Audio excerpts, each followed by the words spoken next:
د مجنون لنډې کیسې ډیرو قدرمنو اوریدونکو سلامونه نیکې هیلې او احترامات مې ومنئ. قدرمنو اوریدونکو د مجنون لنډې کیسې لومړۍ برخې ته مو زه سمیع الله ایوبي هرکلی کوم.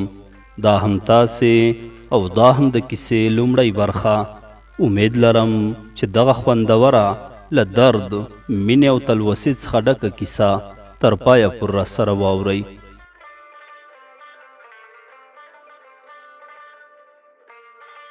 زما نوم عمر دی. وختونه کېدل چې له وزګارتیا کړېدم. د ورځې به ویده وم او د شپې به د همدې کار او روزګار اندېښنو پر سر اخیستی وم. ډېرې داسې شپې سهار شوې چې د لمر وړاندې مې پر خپلو سترګو ولیدې. هغه وخت چې ډېر کم خلک ویښ پاتې کېدلی شي. مازدیګر و، نوی له خوب پاڅېدلی وم چې مور مې کوټې ته راغله او په خبرو کې وویل د خلکو اولادونه وګوره، دغه وخت له وظیفې کور ته راځي. زموږ د خان صاحب ورځ دا وخت پیل کیږي. چوپ شوم، هیڅ مې ونه ویل. مور نشوی درکولی چې زما هم کور کې زړه تنګ دی. لاړم د کور مخې ته تر ناوخته ماښام ناست وم او په زړه کې مې ژړل پر خپل بخت، پر خپل حال او ژوند. ماښام تیاره و، 8 بجې کېدونکې وې چې کوچنی ورور مې راغی او راغږ یې کړ. عمر لالا، ادې وایي راشه ډوډۍ تیاره ده. اوس هلته څه بلډینګونه جوړوي چې په ساعتونو ورک یې. ما ورته ویل سمه ده درځم.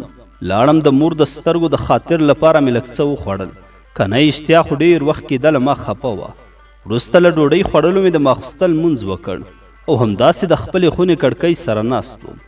وخت تېرېدو شپه پخه شوه. تورې وریځو سپوږمۍ خپله غېږ کې پناه کړه. په کړکۍ مې سر ایښی و چې د لاندې نه یو قسم غوږونه تر غوږ کېدل.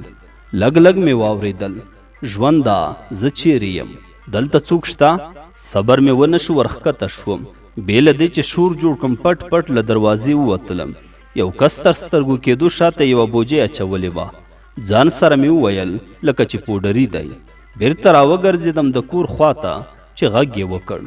زه پوهېږم، هو پوهېږم. ما ورته ویل په څه پوهېږې؟ هغه راته ویل په دې پوهېږم چې تا ماته د پوډري او معتاد ګمان وکړ. ما ورته ویل ولې معتاد نه یې؟ د دې خبرې سره له خپلې شاته بوجۍ یو کتابچه راوویستله او را یې کړه او راته ویې ویل واخله هسې زما په درد نه خوري. دا ووایه، بیا ووایه چې زه پوډري یم او که نه. لاړم، کتابچه مې ځان سره واخیسته. څه ناڅه خوښ شوم، ځکه د ما خوښېدل چې د نورو ورځني یادښتونه ولولم او دا خو بیا په اجازې سره و. کوټې ته دننه شوم، غوښتل مې ګروپ بل کړم چې برق نه و. خپل لاسي چراغ باندې مې کتابچې ته رڼا کړه. خړ ګرد پرې پروت و. ټک مې ورکړ، خړې خاورې ترې پورته شوې چې یو نوم مې تر سترګو شو، مجنون. کتابچه مې څه ناڅه صفا کړه. تیاره وه، زه هم کیسه کې نه شوم. همداسې مې کېښوده او د تل په څېر د کړکۍ څنډې ته ناست وم او اندېښنې مې کولې. داسې ساعت نیم ساعت وروسته به مې یو نظر د خونې منځ ته وکتل. نور به مې نظر بیرون خوا و چې د خونې منځ ته مې وکتل چې د چارجر ګروپ څرک وهلو. خوشحاله شوم او ګروپ مې بل کړ. کتابچه مې راواخیسته، خلاصه مې کړه. لومړۍ پاڼه تشه وه. دویمه پاڼه مې خلاصه کړه. لیکلي وو که څه هم موږ بهرانیانو غوندې له ماشومتوبه ورځني یادښتونه نه لیکو او دا فرهنګ زموږ منځ کې کم لیدل کیږي، خو خیر، زه د 20 کالو په عمر پیل کوم. هغه د مشرانو خبره نیک کار کې به ناوخته کوو نه. فکر کوم دا متل هم رانه غلط شو، خو خیر د مشرانو خبرې دي. موږ کشران یو، موږ خو غلطي کولو ته جوړ شوي یو. نو زه به ځان در وپېژنم، که څه هم ورځني یادښتونه شخصي وي، خو څه خبر کومه ورځ به یې بل څوک لوستلو ته اړ شي. زما نوم ظاهر دی. هو، همداسې بیا څنګه چې ظاهر کې یم، باطن کې هم یم. دوه مخیتوب مې نه دی زده، څه چې زړه کې لرم په خوله هم دي. ځکه خو ډېر ملګري رانه خفه کېږي. هم چې سپینې خبرې کوم، خو هغوی بیا ظاهر باندې خپل خفګان نه ښکاروي. خود صفتي رانه ونه شي، زه پر دوی خرچې کوم. خبره راغله زما د تعلیم. ما 12 کاله ښوونځی ویلی، تر څنګ ما د خپلې مینې له وجې چې سافټویر سره مې درلودله هم درسونه ویلي دي. او دا ورځني یادښتونه چې ما پیل کړل، دا یو خاص دلیل لري. هغه دا چې 2 هفتې کېږي پوهنتون مې پیل کړی او خبره د زړه ده. 2-3 پاڼې تشې وې، شاید دلته یې څه لیکلي وو. داسې ښکارېدې چې شکولې وې له کتابچې. خیر، بله پاڼه مې واړوله. ما ویلی و چې زموږ عادت نه دی دا یادښتونه لیکل خو خاص ستا لپاره لیکم ځکه ستا له چلند ښکاري چې ته به زما نشي بیا دا کتابچه در کوم کیدای شي زما په لیکنو زما سره مینه پیدا شي خو ظاهر د ماتې خوړلو سړی نه دی 4 هفتې پوره کیږي چې پوهنتون مو پیل کړی دی او زما مغز کې ټکی نشته یو دا چې تورې تختې ته ګوري زه د هغې د مخ هندارې ته بل دا چې دا رشته اصلا زما خوښه نه ده ظاهر اصلا پوهنتون ته نه دی جوړ ځکه بیل ګیټس غوندې یم خیر د نن ورځې کیسه به ولیکم سهار 8 بجې پوهنتون پیل کیږي دا چې زما عادت دی سهار د لمانځه وروسته خوب نه راځي او نه ویده کیږم تر 7 بجو خو په یو رقم وخت تیروم وروسته له هغه بې د چایو خوړلو له کوره راوځم ځکه کور کې خو ټول تر ناوخته ویده وي 7 دقیقې پوهنتون ته ورسېدم د پوهنتون له کانتین مې د خوړلو لپاره چای او بسکټ راوړل سیم ته راپورته شم چې ګورم هغه سیم کې ناسته ده نور څوک هم نشته غلی لکه یو شریف هلک غوندې کېناستم نه مې غوښتل د هغې مخکې شوخي وکړم خو څه وکړم رک رک کې مې شوخي ده ځان سره مې سندره زمزمه کوله چې یو دم رایاد شوم چې کتابچه مې هم له کوره ځان سر نه ده راوړې ومې ویل واه بیخي له غړ راغلی یم باید اوس کتابچه راوړم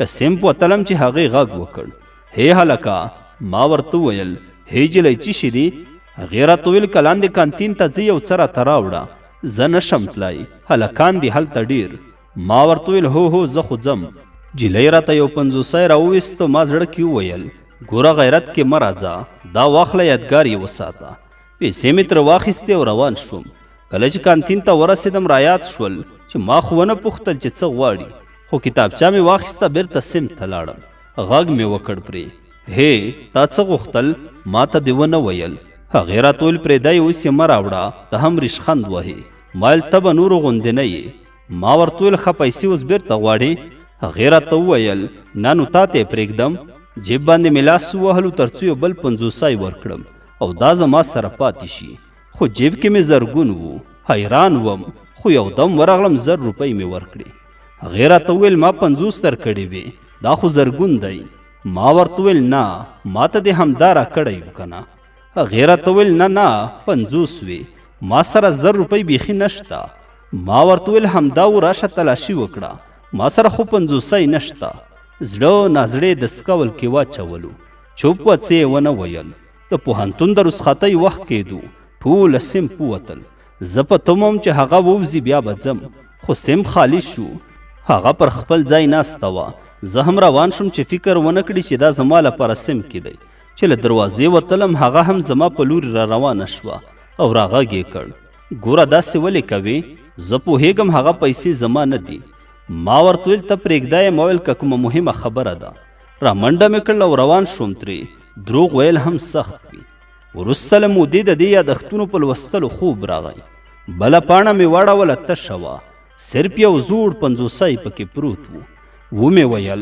شاید همدا هغه 50 وي کتابچه مې وتړله او ویده شوم ډېره عجیبه وه د ټولو ورځې په خوب سربیره بیا هم د شپې ویده شوی وم خو هېڅ له لوستلو نه مړېدم سهار مې مور را باندې غږ وکړ لمونځ مې وکړ پر جای نماز ناست وم ور مخکې شوم د بالښ له سر مې کتابچه راواخیسته پاڼې مې واړولې پرون جمعه وه ځکه مې لیکنو ته هم رخصت ورکړی و د پنجشنبې د ورځې لیکنې به اوس وکم نو پنجشنبې ورځ اول وار و چې ناوخته سیم ته لاړم خو پوهنتون ته وخت رسېدلی و کتابتون کې وم د یو کتاب په لوستلو بوخت وم ځکه ناوخته شوه سیم ته چې دننه شوم کومه چوکۍ باندې چې زه کېناستم هغه باندې بل کس ناست و مجبور وم د مخې قطار ته لاړ شم چې زما ډېر بد ایسېده د هغې 2 قطاره شاته چوکۍ کې کېناستم د تل په څېر د خپل قلم سره په لوبو بوخت وم درس نو چېرته له ما کېږي اول ساعت تیر شو د تفریح وخت و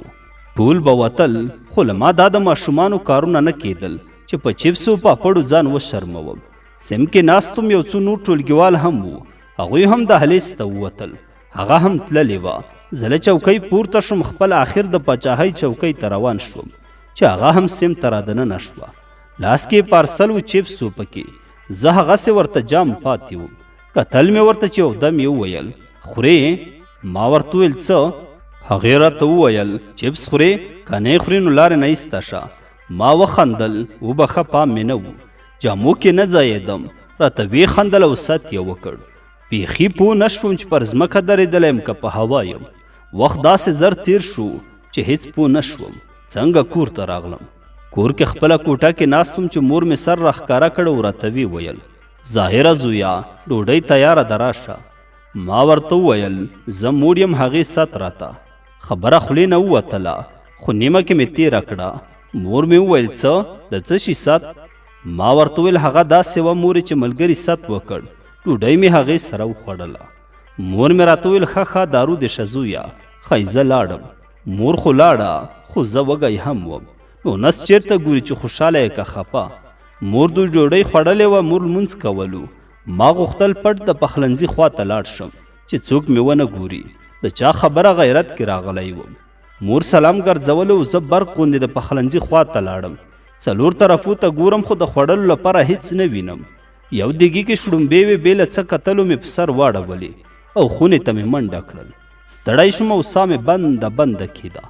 همداسې پروت وم، خوب را باندې راغی. له پوهنتون رخصت شولو. موټر مې چلند کړی و، په تمه وم تر څو لږ ګرم شي حرکت وکړم. زموږ پوهنتون کې به اول هلکان رخصتېدل، وروسته نجونې.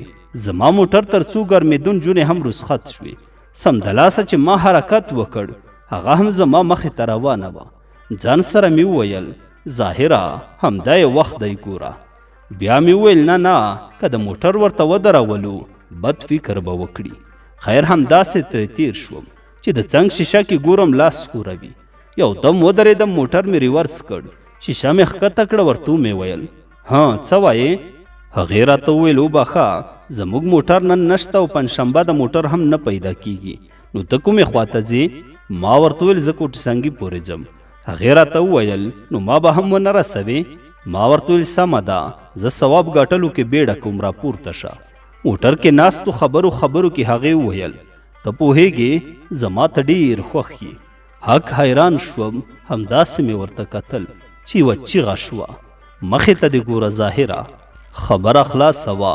لوی ټیلر را روانو مخامخ چې بریک ته مې پښه کړه، پښه مې له کمپلې راووتله. نیغ کېناستم. 1 ساعت مې په خپل تور بخت سوچ کولو. بیا به خندا راغله چې دا څنګه خوب و. بس ومې ویل د شړومبو خوب هم زورور دی. تر همدې ځای مې لیکنې ولوستې. مورکۍ مې غږ وکړ عمره راشه چې باران پیل نشي. وریځ پخه شوه، بام ته وخیژه او هغه شوتله راښکته کړه چې لمده نشي. لاړم شوتله مې راښکته کړه. د اسمان پړکهار و. بیرته مې خونې ته دننه شوم. د کړکۍ پر څنډه ناستم، کتابچه مې راواخیسته. ټک ټک آوازونه شول. پورته مې وکتل، پر شیشو ګلۍ لګېدله. د مور غږ له دهلیزه خپ خپ تر غوږو کېدو ویلي و خدایا دا ګلۍ خو به ډېر فصلونه خراب کړي. ما یادښتونو ته دوام ورکړ. نن سهار ټولګي کې د تل په څېر ناست وم. لا څوک نه و راغلي. له ځانه سره مې د رحمان بابا د غزل څو بیتونه ویل. اشنایي توره بلا د اشنا مشي، اشنایي توره بلا د اشنا مشي، جدایي به دې فنا کا فنا مشي.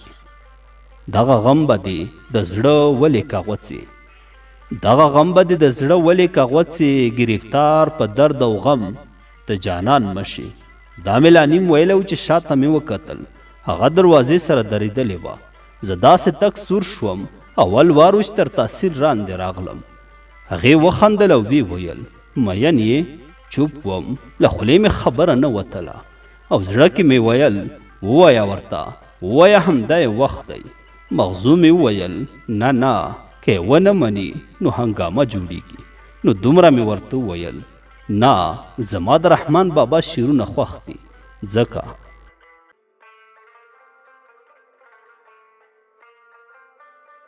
دا مجنون لنډې کیسې ډېرو قدرمنو اوریدونکو دا وه د کیسې لومړۍ برخه. امید لرم چې د خوښې وړ به مو ګرځېدلې وي.